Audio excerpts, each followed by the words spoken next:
y'all, welcome back to my channel. It's your girl Tommy the Encourager back again with another video. And you know how we do it here on my channel, everything all about Nigerian excellence, because you know why? Because Nigerian people are amazing.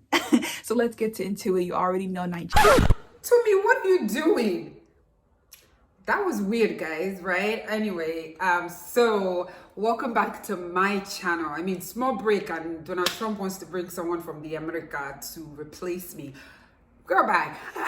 Welcome back again, and thank you so much for joining. We're just gonna go straight into the video. Today, we're not just still staying in the north, but we're going way back. It starts in 1754 when a family was blessed with a baby boy. This family was of Fulani descent in Hausa land, and the boy was called Usman Dan Fodio. Usman was a lovely boy. He was kind, he was friendly, he was very close with his dad and his mom as well, and they taught him how to be kind and friendly and to, you know, really think about other people. And this followed him all through his lives. You know, it didn't matter where you were from, what race, what religion. Usman was very just honest and fair. I was from a family at that time where they would move around a lot. They migrated from town to town, the Fulani people, but meeting other people from different land was, you know, definitely something that he was used to. And of course, this was before Nigeria was named Nigeria, but still in the northern region of our beloved country. Usman's upbringing and inspiration was from, like, inspired by Islam, and you know, growing up, he learned a lot about oppression and the way in the community poor people were actually not being supported in the community. So he didn't really like that, and he was very inspired by the Islamic religion, which was the religion of his entire family. So and he was taught to, you know, be patient and be kind and be supportive of people even when they don't look like him. And also there was a lot of oppression going on around that time with the rulers and the leaders of the villages, you know, around him. And when Usman saw this, it was really like, I need to change this. You know, women need to be supported. Education needs to be something that people have access to. That was something that drove him to continue the work and continue studying the words of the Quran. Determined to spread the beliefs and the teachings of the Quran. So he went from villages to village teaching as he grew older, and his father was actually a scholar as well. And yeah, he had a lot of teachers and would sit under the leadership. He not only loved to teach the words of the Quran, but he also loved to educate people and to encourage people to, you know, read really.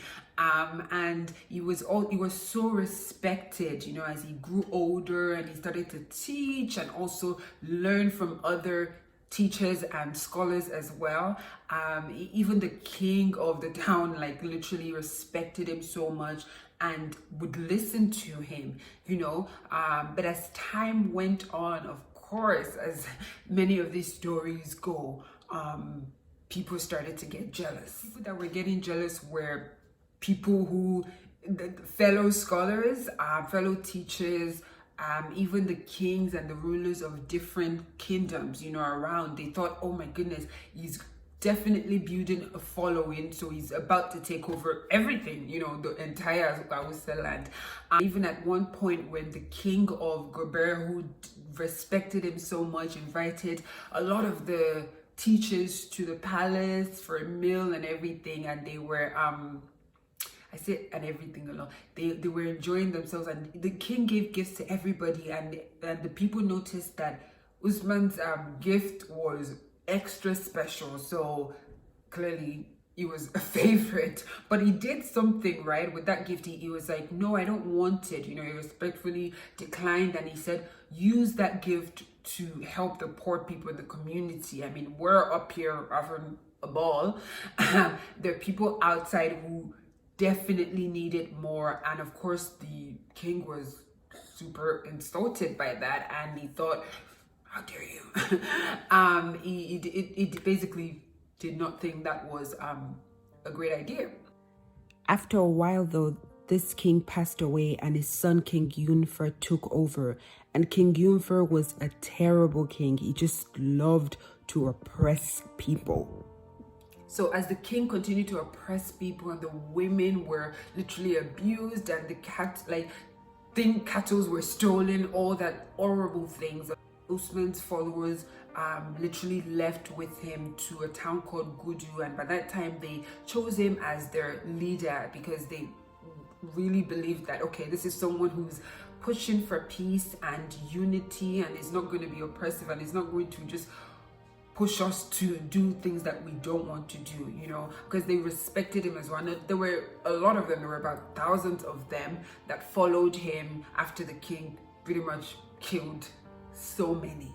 They got to this new town Gudu and, you know, they were enjoying, they thought everything was okay, but that same king just would not give up. He literally attacked them, came all the way from Gobir and went to Gudu and like literally fought them. But King Yunfa had more armies and more weapons and everything, but amazing men that Usman, you know, trained, and they were brave and they were just amazing. They literally fought and they won the battle. So later on there was a thing called the Fulani War, which was basically a fight of, you know, going against the oppressors and the kings like King Yunfa, who literally would not leave people alone to just, you know, pursue what they believe in and to live in peace, really, you know. So a lot of these men led by the leadership of Usman literally, you know, they came together to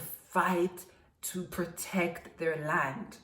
And even though like Dan's army and these people did not really have a lot of weapons or whatever to fight, you know, they continue to, you know, believe in their God and believe in the power of unity, you know, and that was where their strength was. So it was really, it was a horrible time for them, this period of time where they just kept on fighting.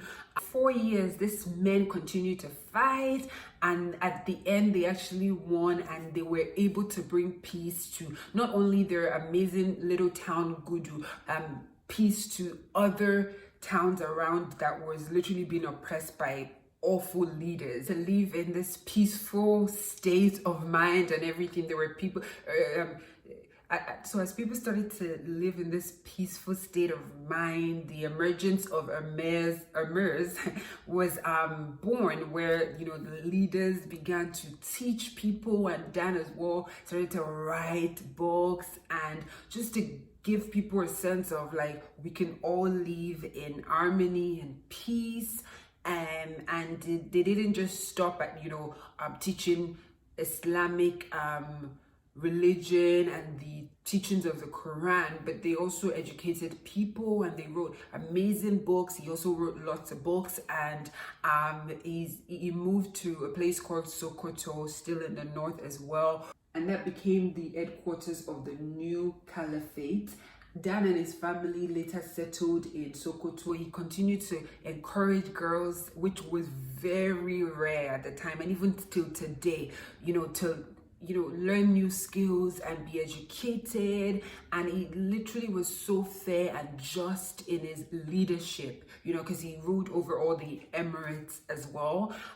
But he didn't just like take all the money for himself, because at that time he started to get very, very rich because of his influence. But he would always give to the poor, and, you know, he didn't want to just stock up so many things for himself and his family. It was always about educating people, you know, supporting the young people, the young men, the young women, everybody to just live a peaceful life according to his beliefs. And by the time of Dan's death at the age of just 62, of course a lot of people were sad, but he had literally left a legacy of encouraging people not to be greedy, encouraging people to work hard, encouraging people to, you know, accept everyone no matter where they came from. And that land, literally the north, started to, you know, prosper from his leadership and everything. And you know, he was definitely a pivotal and a very inspiring person, even in, especially in the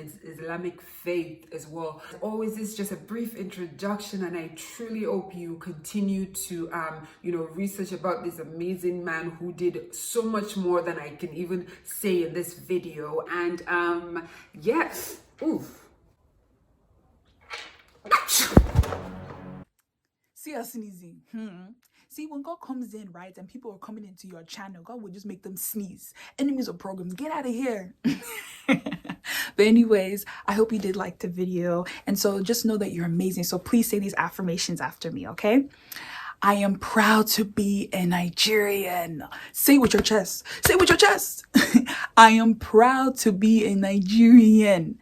I am amazing. I am beautiful. I am not what society thinks and says I am. And most importantly, I am fearfully and wonderfully made by God. Not good day. Thank you. Have a beautiful day. Mwah.